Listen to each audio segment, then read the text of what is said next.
Hello and you're welcome to the Big Tech Show with me, Adrian Weckler. Today we're looking at broadband, most particularly fibre broadband, because that is by far the dominant type that most people pick, but we might also look at other types as well, at the surprising disparity of pricing, for example, that exists between services that you would think are exactly the same because they're on the exact same fibre line, sometimes from the same underlying provider, but they're not the same price. We'll look at differences in quality as well and other little things, questions that you might have. I'm joined today by Saoirse Hanley from the Irish Independent, a reporter. Saoirse, one thing that surprised me when I was researching this, number one, the pricing differences. And I'm talking about a disparity of where the cheapest option might be €360 and the most expensive option is €560 for essentially the same 500 megabit per second service.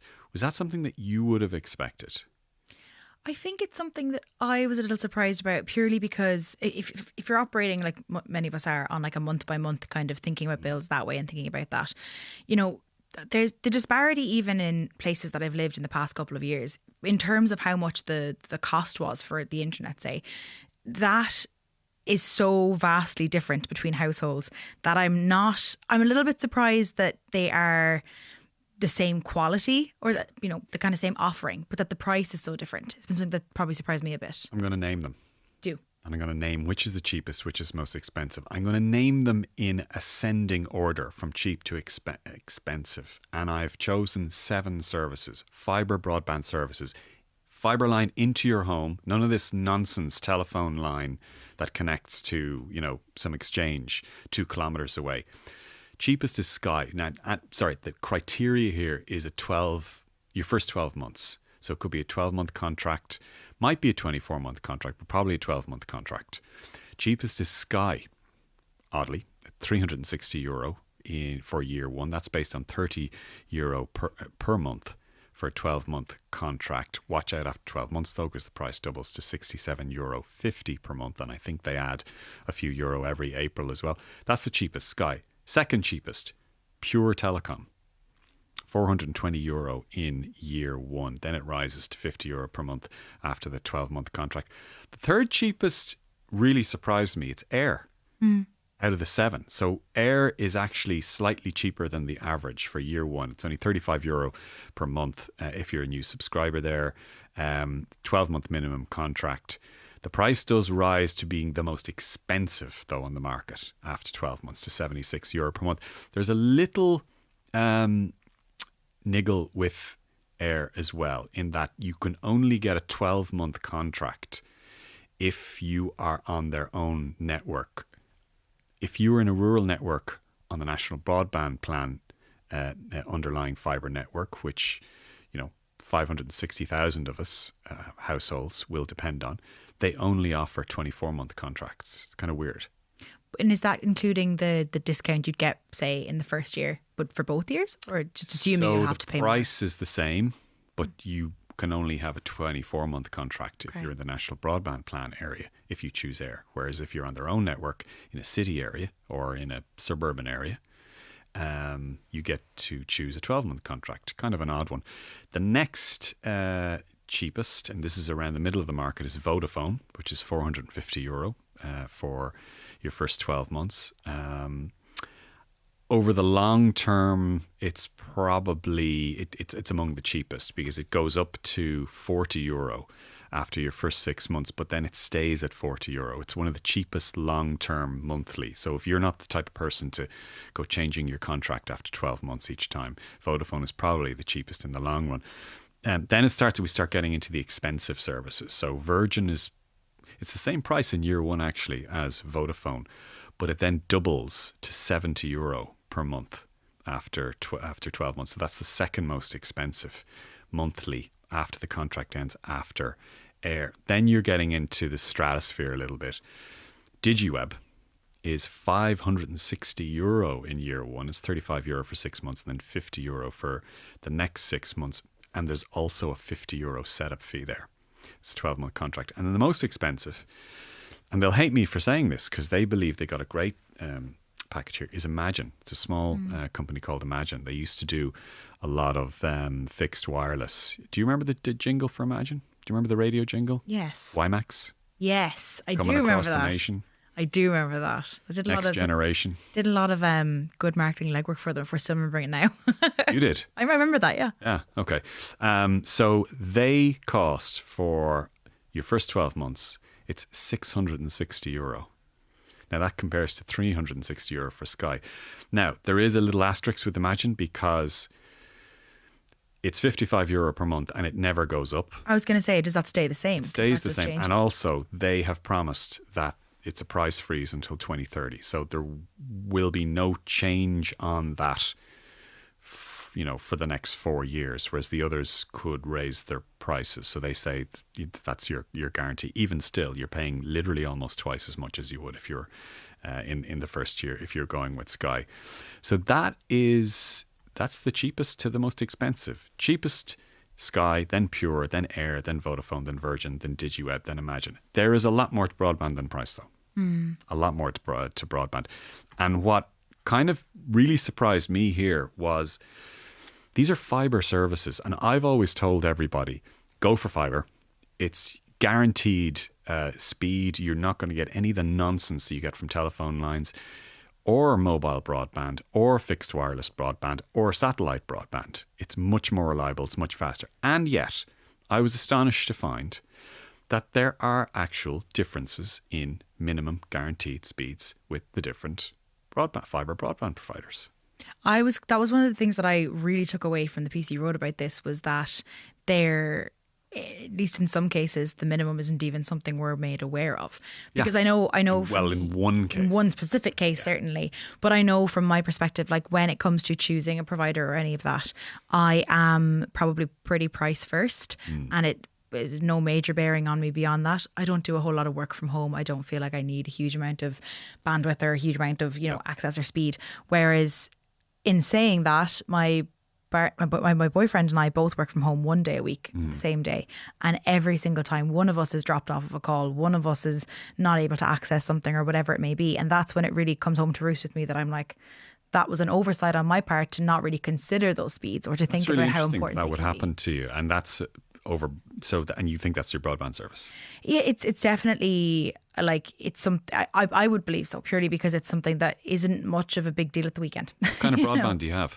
That is a question that I would have to find the answer do you know, is it a telephone line or fibre? Or? I'm going to presume it's telephone line, Okay. because I don't. We do live. We live in an urban space in Dublin, so it's not beyond the realm of possibility that it's fibre. But I would think we would know. Do you know roughly how much you pay for €50. it? €50. Yeah, overall, a month. That's just for the broadband. Yeah. Well, if you're not paying for fibre, you're being royally ripped off there. But the way fibre breaks down is they give you, it's typically 3 different speed tiers. The entry level is 500 megabits per second, then it's 1,000 megabits or a gigabit, and then it's 2,000 megabits per second, which is 2 gigabits. For all but sort of the most high-end competitive gamer people, 500 megabits per second, the entry level, is more than adequate. And I mean, I'm telling you now, it is more than adequate. So that is roughly 10 to 15 times what you would have got a couple of years ago on a standard broadband, that what we call broadband over telephone lines, or what you might even get 10 times more than what you might get today on mobile broadband or fixed wireless broadband. Now, some of those services are faster. So 500 megabits per second. Now, but even within that, what kind of surprised me was under Irish law and European law, these companies are obliged to tell you what the minimum guaranteed speed you will get and also the normally available speed. Now, a typical formula for that for companies is, just to cover themselves legally, they'll say the guaranteed minimum of 10% of the speed. So it's 50 megabits if it's a 500 megabit service. And it'll typically be around 80% of what the advertised speed is. So if it's a 500 megabits per second service you're buying, you'll get 80% of that most of the time. That's 400 megabits per second. But it actually differs an awful lot. For example, Air, which has just launched Gomo broadband, whose one main advantage is it's you don't have to pay for a 12-month contract. They offer a normally available speed at only half of the advertised speed. They're just over half, 275 megabits per second. Now, just to be clear, that's still absolutely more than enough for the vast majority of people. But most of the others guarantee 80% of the speed. So if you wanted to nitpick between them, you would say that Air's typical broadband speed is slower than the other operators' typical broadband. And was that information that was easy to come by? Like if you were just a consumer at home deciding to look into that a little bit deeper? No, it's not. It's something that they are only obliged to inform you about at the point just before you sign a contract. Which at that point you've probably ran so many numbers, you're sick of looking at them. Absolutely. And so that's the normally available speed. And then there's the minimum speed. And there's one provider which only guarantees 10 megabits per second out of the 500 megabits per second. So what's that? 5%? Is it 2%? Is that even? Yeah. 2%. They only guarantee 2. And that's Sky. That's really strange. I found that to be really strange. I went back to double check and triple check with them and say, look, guys, just to be clear here, you know that this is way, way, way lower than all the others. And that's what they had for me, 10 megabits per second out of 500 megabits per second. Now, they say that their ordinary available speed is much higher than that. It's kind of over 400 megabits per second. So, take from that what you will. There is one in the corner of shame, I would say Virgin Media. And I use that as an affectionate term, not legally, in case any of the lawyers are listening. Virgin will not provide to us or to any of its customers a guaranteed minimum speed. They will also not provide a normally available speed to all of its customers. Instead, in their marketing materials and their advertising materials, they say that that over 90% of their customers will get 95% of the speed. I can't remember what the ad phrase is that they use, the marketing phrase, but something along those lines. Now, the Irish and the European law is pretty clear about this, or I thought it was. And I went to the telecoms regulator to ask them about this, and they agreed with my interpretation. They emailed me back in writing to say, you're right. And by implication, Virgin is wrong. They should be providing their customers with a minimum guaranteed speed and a normally available speed. And Virgin just say that their reading of the law is different to the telecom regulators, which is very strange to me. But the bottom line is, if you buy Virgin Broadband, they will not tell you what the minimum guaranteed speed is, which means in practice that if you have a bad day on Virgin Broadband, it seems that you've nothing to go back on, because it seems that they never gave you a guarantee as to what the minimum speed will be, which is really weird. I do think that it points to maybe the broader issue with a lot of these, I suppose a lot of the offerings is that so much of the actual cost and the actual, feasibility of the service you're buying, a lot of that is tied up in the small print that I think many of us are guilty of not particularly looking into very much. Yep. I think you mentioned activation fees. That's something that feels like an afterthought when when you've gone through all of the motions of trying to find which provider you want in the first place and what's available to you, easiest in terms of things even like, making sure that it's up and running, all of that. Once you've actually decided that, sometimes you forget to think, okay, is there an activation fee? If you're switching over, is there a cancellation fee if I'm breaching my contract to change over provider? Things like that. Or indeed, like it's not something I was aware of until very recently, as in reading this piece, that there was a minimum that was going to be published in some cases at all. Yeah. So I think you end up losing quite a lot of either cash or time in the small print that you maybe didn't think to check, or indeed you're not able to check because it's not provided. Yeah. And look, in some ways the proof of the pudding here is, how do these operators, what are the metrics by which they are judged by their customers? Now, I get press releases all the time from them saying, oh, we've been, awarded best broadband provider by this comparative survey. And, someone else will say, oh, this organization said that we were the best, or we were the fastest, or we had the best bundle, or whatever. There are a few competing metrics. One of them is the telecoms operators, the telecom regulators' actual register of complaints that are sent in about the operators. And we have a record of those.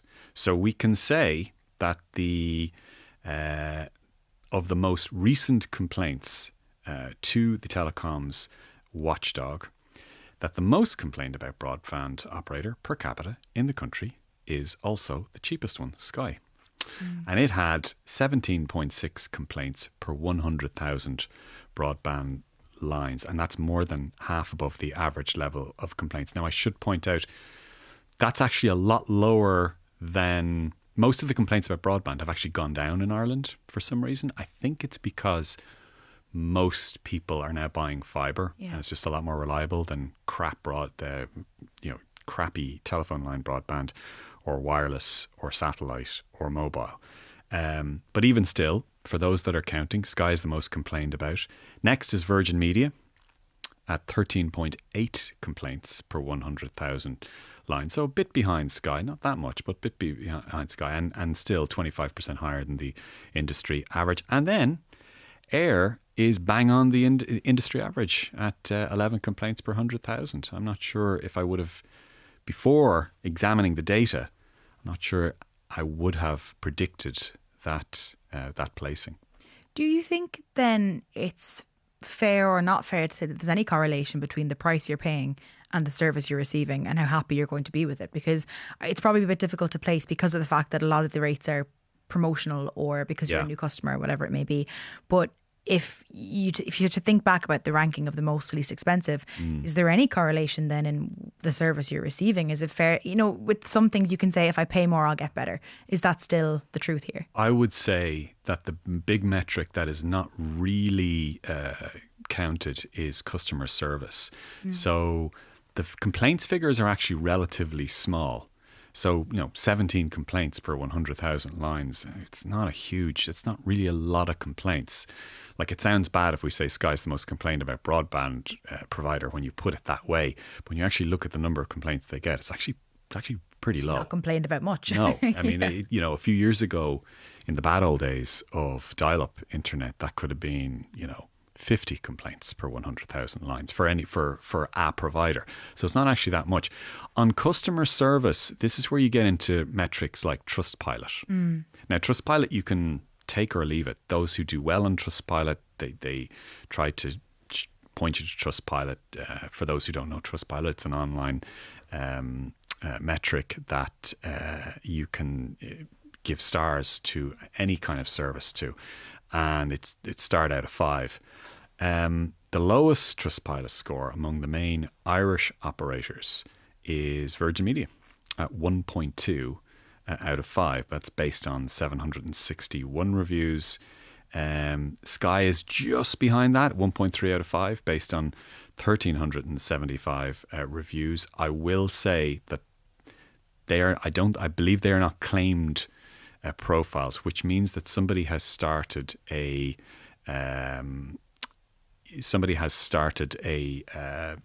category called Sky Broadband Ireland, but that has not been claimed by the company itself. So it's still valid to look at as a metric, but it's not Sky's official.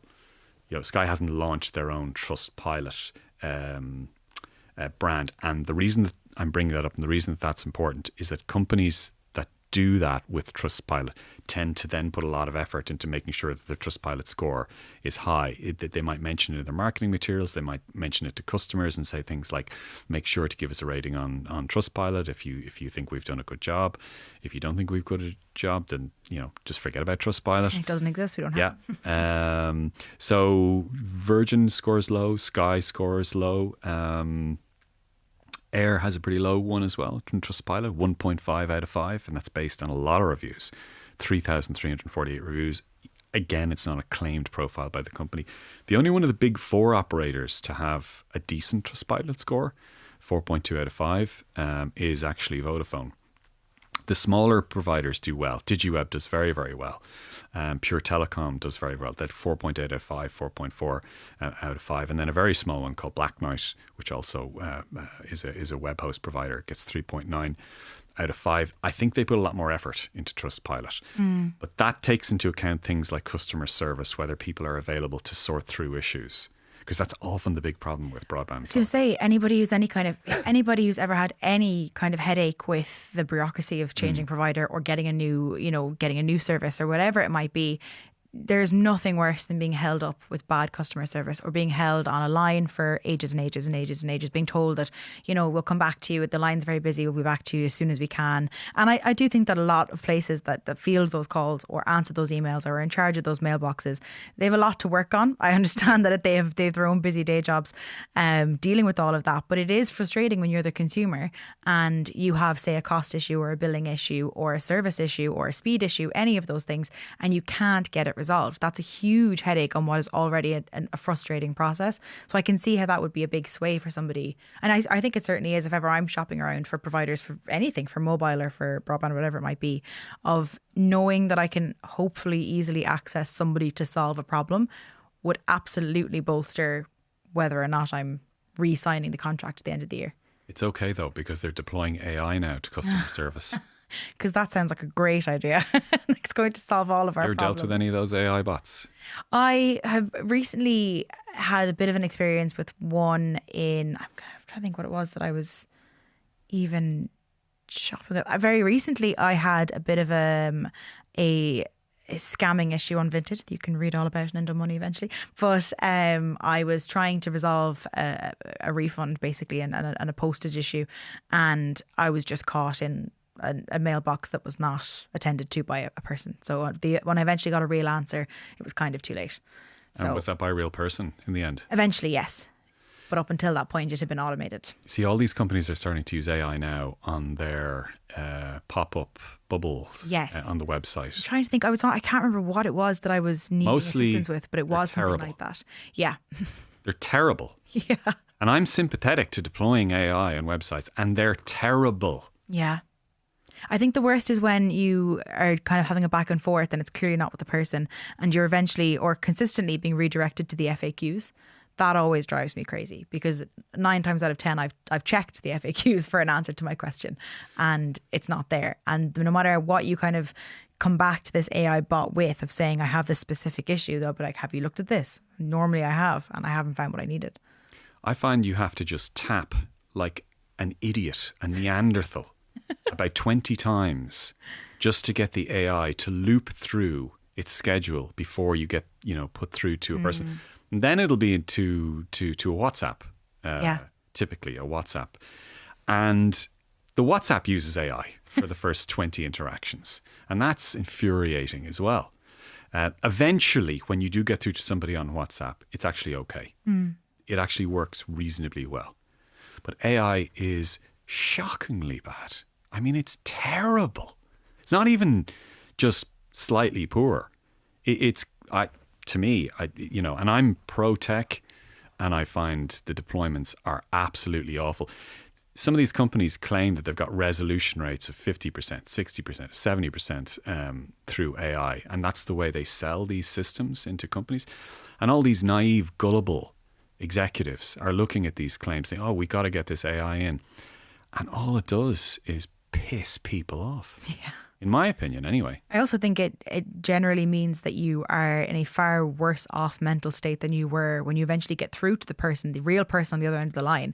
That I think I usually try and keep my frustration off the phone if I'm resolving something for customer service, just because I know that I have friends of mine that worked in call centres like that. And I know it's a hard job to have to field people's complaints. But I think if I had to go through all of these AI loops first, I'm way angrier by the time I have to speak to the actual person, because it's the frustration of feeling like you're getting nowhere. Yeah. The 2 worst ones that I have dealt with are actually not telecoms companies at all. I'm going to name them. One is Aer Lingus and the other is An Post. We've an issue where we're not getting mail sporadically in our housing estate at the moment. And have you ever tried to make a complaint or raise an issue in an An Post? I don't think so. It's almost impossible. It's almost impossible. You can get through to the AI, but it's almost impossible to find a form or you find an email address, ironically, by looking through something like ChatGPT or Claude or Google Gemini, and then you find that you get a message back saying they've disabled this email address and they no longer respond to it. So you have to, I can't remember what I did, but I ended up, it took me like hours and hours to find out how to actually raise the issue. And then I got onto WhatsApp. They put me onto WhatsApp, and then it's sort of, I did get through to a human. Once I got through to human, it was actually good. Their level of customer service is good when you talk to somebody. Not just decent, but it's actually good. But the AI is just really, really poor. And I think there's a whole generation of companies at the moment that are being sold at boardroom level or at management level, AI systems, to feel like they're keeping up. And actually, it's just slop. It's garbage, I think this is going to be a bigger issue, and we might come back to it for a specific episode. But I think we've run through most of the issues here, Saoirse. We haven't really talked about satellite or mobile internet or fixed wireless internet, or the handful that are still on dial-up. Not dial-up, but regular DSL, phone line, broadband. They weren't the focus of our study this time, because the vast majority of people now are going for fibre, and it was just interesting to me that there are differences in that. So I hope, guys, you've found some interesting information there, maybe some recommendations or some context for the choices that you may be making if you're thinking of getting a broadband service in soon. Saoirse Hanley, thanks very much for joining me today. JJ Clark produced this episode. Alan Kelly was on sound, and I'm Adrian Weckler. You've been listening to or watching The Big Tech Show, and we'll talk to you soon.